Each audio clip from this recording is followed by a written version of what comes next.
Alors, donc pour l'exercice 1, donc du coup, on vous propose des données. On vous donne donc des abscisses x et des ordonnées y. D'accord? Donc du coup, si on s'amuse à tracer y en fonction de x, on obtient une courbe et on remarque que les points qui ont une abscisse, une petite abscisse, ils sont assez écrasés vers la gauche. Donc du coup, moi, si je veux différencier deux points ou si je veux donner l'abscisse d'un point, bah, je suis un peu coincé là. Je ne suis pas capable de bien exploiter un graphique comme ça ne va pas du tout. Donc du coup, pour ça, qu'est-ce qu'on va faire? On va essayer de prendre les mêmes données, x et y, et de les mettre sur un autre graphique, d'accord, où on va modifier l'échelle en abscisse uniquement, parce qu'en y, il n'y a pas de souci, on voit bien, hein, mais c'est en x que ça pose problème.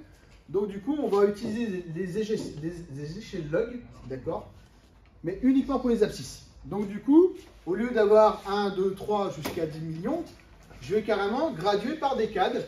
Et du coup, je vais avoir donc 1, 10, 100, 1000, 10 000, 100 000, 1 million et 10 millions. D'accord? Donc ces points-là qui sont sur ce graphe-là, je remets les mêmes. Et donc là, du coup, bah, si je les gradue avec cet axe-là, du coup, je me rends compte que ces points-là, finalement, bah, ils sont alignés. D'accord? Donc ça, c'est très intéressant. Donc du coup, s'ils sont alignés dans un graphe où y n'est pas modifié, mais que x est modifié en échelle logarithmique, dans ce cas-là, ça justifie un ajustement de type y égale a fois log de x plus b. D'accord? C'est-à-dire qu'en fait, donc y n'est pas modifié, donc du coup il reste y. Par contre, le x qui est modifié, du coup, il vient un log de x. D'accord?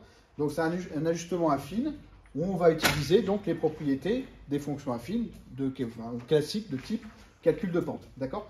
Par contre, ce qui est très important et que vous compreniez bien, c'est que le coefficient directeur dans cet ajustement-là, on ne peut pas l'obtenir à partir de ce graphique-là. C'est interdit. Donc là, ici, il ne faut surtout pas essayer de calculer A à partir de ce graphique-là. Pourquoi? Parce que simplement, on n'est pas en échelle linéaire, donc on ne peut pas avoir une fonction affine pure, donc ce n'est pas possible. D'accord? Donc ne le faites pas, sinon vous trouverez n'importe quoi. Par contre, si on trace le graphe de y en fonction de log de x, là, dans ce cas-là, vous allez obtenir quand même une droite. Et là, cette fois-ci, vous pourrez calculer le coefficient directeur de cet ajustement directement à partir de ce graphique-là, en faisant bien sûr cette valeur-là moins cette valeur-là, divisé par cette valeur-là moins cette valeur-là. Un calcul de pente typique. D'accord? Alors, pour cet exercice-là, on n'était pas obligé, vous n'aviez pas à faire ce graphe-là. Je vous donne juste la méthode, mais en fait, dans l'énoncé, il vous proposait donc directement l'ajustement.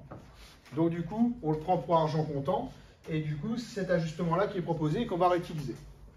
Donc du coup, y égale 0,95 fois log de x plus 0,28.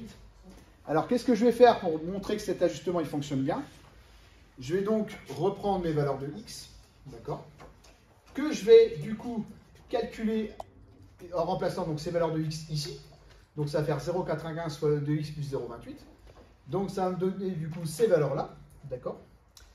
Et donc du coup, ce que je vais faire, eh bien, c'est du coup, je vais prendre ces valeurs-là et je vais les placer sur mon graphique, d'accord. Donc x en fonction, donc ça en fonction de x, d'accord. Et je vais remarquer évidemment que mes points vont être relativement proches, hein.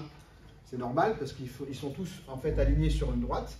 Et donc on voit bien que cet ajustement affine, il fonctionne parce qu'il passe vraiment très près des points originaux qu'on avait donc au départ à partir de l'énoncé.